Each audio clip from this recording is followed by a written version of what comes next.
Hello everyone, welcome to chapter 5 of a sequence and travelers using the manufacturing cell example. Okay, the objectives of this chapter are including the modeling with the source and server and sync object, which we're going to talk about more technique using these three objects in the CMIL. Most significant changes we have this this chapter is routing using different sequences, and also we're going to add a transporter object. Especially in the job shop situation, each part come into the system has its own route sheet. Basically means what the production process of the part is supposed to be, which vegetation sequence he's supposed to, which is mean the process plan this part has, what type of a tolerance, what kind of quality inspection, and so on and so forth supposed to come along, and what is the standard processing time, and so on and so forth with that part already being predefined. And many times a so-called route sheet, it come along with the part itself and going through the manufacturing shop flow. So this is trying to mimic these type of so-called route sheet. We'll talk about modeling detail in a minute, but here we give you a summary of a different type of sequence function you can use. Okay, so once you define a sequence for parts, and here we're going to show you in CMIL how to tie each entity to a different sequence. Once you define the sequence for an entity for parts, then the current job steps, so meaning what is the current job steps on that sequence table, okay, and also sequence number of job steps, the total number of job step in that particular sequence, and the sequence destination node. Usually sequence is defined by a list of destination node, which is mostly the input node of the server or machining center, and so on and so forth. I'm not going to complete this list in the lecture, and this slide is for you to reference in the future when you need to make a decision on your shop flow. These type of things usually used for in the add-on process and decision portion. You want to know where is the current step of the job on the sequence table for that entity, and so on and so forth.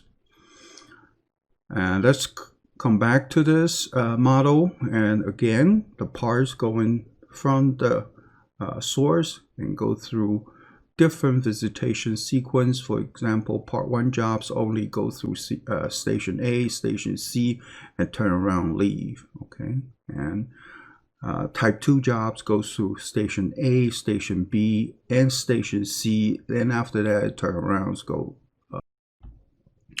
All right, welcome back. Let's start building this model. Looks like that. I'm going to create a new model right here. Okay, I'm just going to call this model in class. You should do the same as you have in the at home, and then you can follow exactly what I'm doing. So first I'm going to build 4 different sources.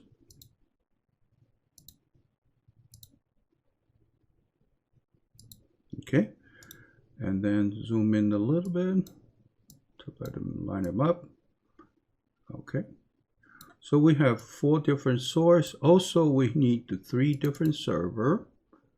Okay, machine 1, machine 2, and machine 3. We're going to change their name later on. So, for example, and also I want to put in a sync at the very end. Okay.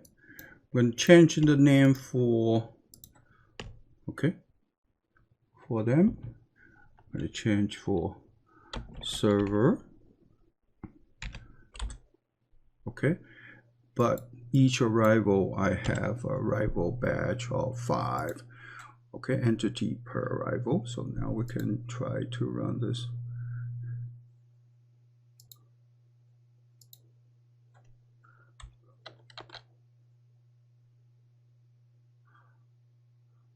Okay, still okay. Looks like we only generate entity number 1. Also source 2, we need to specify a generate entity part 2. This one generate station part 3. This one generate entity part 4. So now you should see we have a variety of entity come into the system. Since they all tied into their own sequence table, I want them to be able to go for each one of the sequence table. And how we're going to do that. From each one of the transportation node, what we have, instead of we tell them continue, and we need to specify them go by sequences. Okay, so we're going to do this for all the output node here, output node, output node, output node. Okay, instead of the continue, I'm going to change them to using by sequence.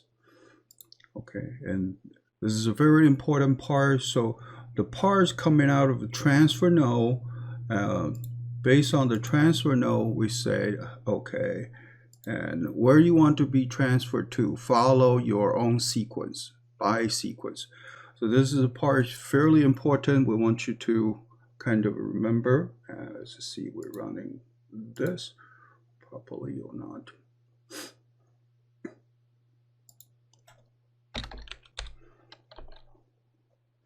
Okay, you can see that now the parts are coming through the system, and we're going to also see if they reach to the destination. We're going to click on the sync. Okay, we're going to call it sync shipping, for example, and then we're going to grab a, we've done this before, I just want to remind you, grab this and click on the status label on the top. Sorry.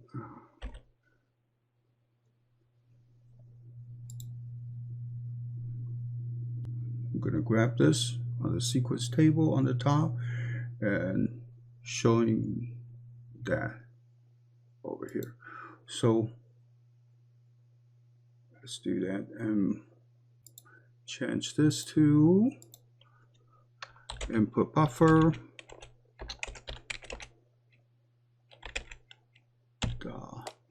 number input. All right, let's do that.